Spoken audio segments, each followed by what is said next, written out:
আমার জামাই 6 মাসের জন্য মালয়েশিয়ায় চাকরি ট্রেনিং এ গেছে, কিন্তু আমার 3.5 বছরের ছেলে হঠাৎ এক রাতে আমার কানের কাছে মুখ এনে ফিস ফিস করে বলল, মা, বাবা উপরের চিলেকোঠায় লুকিয়ে থাকে। কথাটা শুনে আমার বুকের ভেতরটা ধক করে উঠল।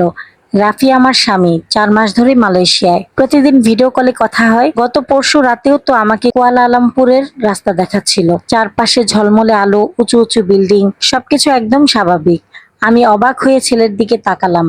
কি বললি আবির? আমার ছেলে আবির কম্বলটা বুক পর্যন্ত টেনে নিয়ে খুব স্বাভাবিক গলায় বলল, বাবা উপরে থাকে, চিলেকোঠার ঘরে। আমাদের বাসাটা ডুপ্লেক্স, নিচে ড্রয়িং রুম, রান্নাঘর আর একটা ছোট রুম। ভেতরে সিঁড়ি বেয়ে উপরে উঠলে আমাদের বেডরুম আর একটা স্টাডি রুম। আর উপরে ছাদে ওঠার জন্য কাঠের একটা দরজা। ছাদের কোনায় ছোট্ট একটা ঘর আছে পুরনো জিনিসপত্র রাখার জন্য। সারা বছরই প্রায় তালা বন্ধ থাকে। আমি হেসে ব্যাপারটা উড়িয়ে দিতে চাইলাম। আবির, তুমি স্বপ্ন দেখছো সোনা?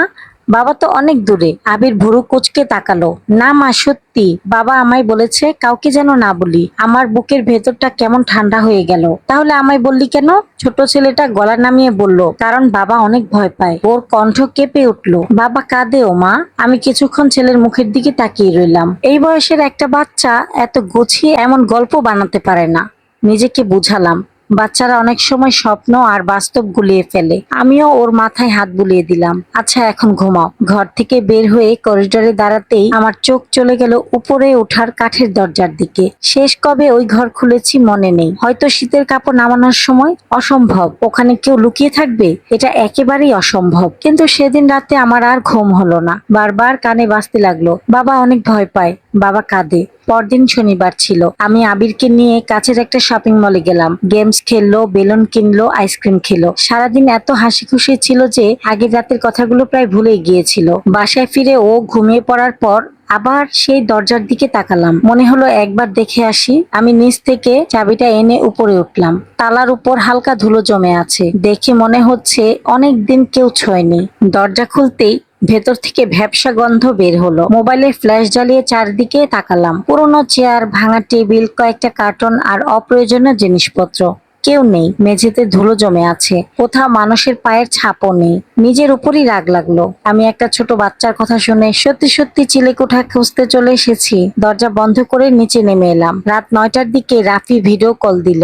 স্ক্রিনে দেখলাম ও একটা হুডি পরে বসে আছে। পেছনে হোটেল রুমের মতো পরিবেশ। ল্যাপটপ খোলা, কিছু কাগজপত্র ছড়ানো। আবির কেমন আছে? ভালো। আজকেও ওর ছবিগুলো দেখলাম ফেসবুকে। অনেক মজা করেছো মনে হয়। আমি ওর দিকে তাকিয়ে থাকলাম। চেহারা স্বাভাবিক, গলার স্বর স্বাভাবিক, সবকিছু স্বাভাবিক। কোথাও কোনো অস্বাভাবিকতা নেই। নিজেকে আবারও বোঝালাম আমি বেশি ভাবছি। পুরো 1 সপ্তাহ আবির আর ওই কথা বলেনি। আমিও ভুলে যাওয়ার চেষ্টা করেছি, কিন্তু বুধবার রাতে সবকিছু আবার বদলে গেল। সেদিন অফিস থেকে ফিরতে একটু দেরি হয়েছিল। বাসায় এসে দেখি কাজের খালা আবিরকে খাইয়ে গল্প শোনাচ্ছে। আমি ছেলেকে কোলে নিয়ে ঘুম পাড়াচ্ছিলাম। হঠাৎ ও ফিসফিস করে বলল, মা, আজকে বাবা আমাকে স্ট্রবেরি বিস্কুট খাইয়েছে। আমার হাত থেমে গেল।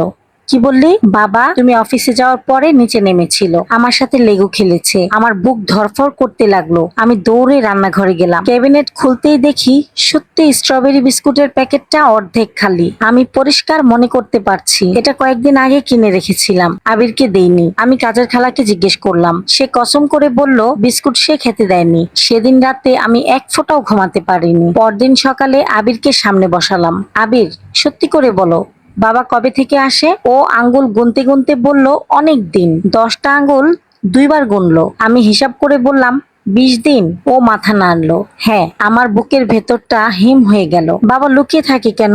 আবির এবার আরেকটু কাছে এসে খেলনা খরগোশটা জড়িয়ে ধরলো। তারপর খুব আস্তে বলল, বাবা বলেছে খারাপ মানুষ ওকে খুঁজতেছে। আমি স্তব্ধ হয়ে গেলাম। কোন খারাপ মানুষ জানি না। বাবা বলছে তারা জানলে আমরা সবাই বিপদে পড়বো। ওর গলা কেঁপে উঠলো। বাবা খুব ভয় পায় মা। আমি ঠোঁট কামড়ে বসে রইলাম। যদি আবির সত্যি কথা বলে, তাহলে আমি অফিসে যাওয়ার পর কাজের খালার আসার আগের সময়ের মধ্যে কেউ একজন এই বাসায় ঘোরাফেরা করে, আর সেই মানুষটাকে আবির তার বাবা ডাকে। কিন্তু কিভাবে? ছাদের ঘর তো তালাবন্ধ। নাকি অন্য কোনো রাস্তা দিয়ে আসে? সেদিন অফিসে যাওয়ার পর আমি অর্ধেক দিনের ছুটি নিয়ে বাসায় ফিরে এলাম। পুরো বাসা খুঁটিয়ে খুঁটিয়ে দেখলাম। আমি নিজেই ইন্টেরিয়র ডিজাইনার। এই বাসার প্রতিটা কোণা আমার অচেনা, সব জানালার ভেতর থেকে আটকানো। মূল দরজার দুইটা চাবি, একটা আমার কাছে আর একটা রাফির কাছে। কোথাও কোনো অস্বাভাবিক কিছু নেই। শেষমেশ আমি একটা কাজ করলাম, পুরোনো একটা মোবাইল চার্জে লাগিয়ে বুক সেলফের ভেতর লুকিয়ে রাখলাম। ভিডিও রেকর্ড অন করে দিলাম। ক্যামেরা থেকে পুরো ড্রয়িং রুম আর রান্নাঘর দেখা যায়। তারপর আমি প্রতিদিনের মতো অফিসে চলে গেলাম। সারাদিন মাথার ভিতর কেবল একটাই চিন্তা ঘুরছিল, দুপুর 2টার পর আর সহ্য করতে পারলাম না। বাসায় ফিরে কাজের খালাকে বললাম আবিরকে নিয়ে বাইরে যেতে। আমি দৌড়ে মোবাইলটা বের করলাম। 7 ঘন্টার ভিডিও ফাস্ট ফরওয়ার্ড করে দেখতে লাগলাম। সকাল 8টায় আমি বের হচ্ছি। 8টা 20-এ কাজের খালা এসেছে। 9টার দিকে খালা আবিরকে নিয়ে নিচে গেছে। তারপর পুরো বাসা ফাঁকা। সময় কেটে যাচ্ছে, নীরব, অস্বাভাবিক নীরব। হঠাৎ ভিডিওর টাইমে 9টা 43 মিনিটে দেখাচ্ছে, আর ঠিক তখনই আমার আঙ্গুল থেমে গেল। স্ক্রিনে যা দেখলাম সেটা দেখে আমার পুরো শরীরের রক্ত যেন জমে গেল। গল্পটি আপনাদের কাছে কেমন লেগেছে এবং এর পরের পর্ব কি আপনারা দেখতে চান কিনা অবশ্যই কিন্তু কমেন্টের মাধ্যমে জানিয়ে যাবেন। ভিডিওটি ভালো লাগলে প্লিজ একটি লাইক দিবেন। আপনাদের লাইক এবং কমেন্ট আমাকে অনেক উৎসাহিত করে নতুন আরেকটি ভিডিও তৈরি করার জন্য। আজকের মতো ভিডিওটি এ পর্যন্তই। আল্লাহ হাফেজ, আসসালামু আলাইকুম। সবাইকে জানাই ঈদ মোবারক।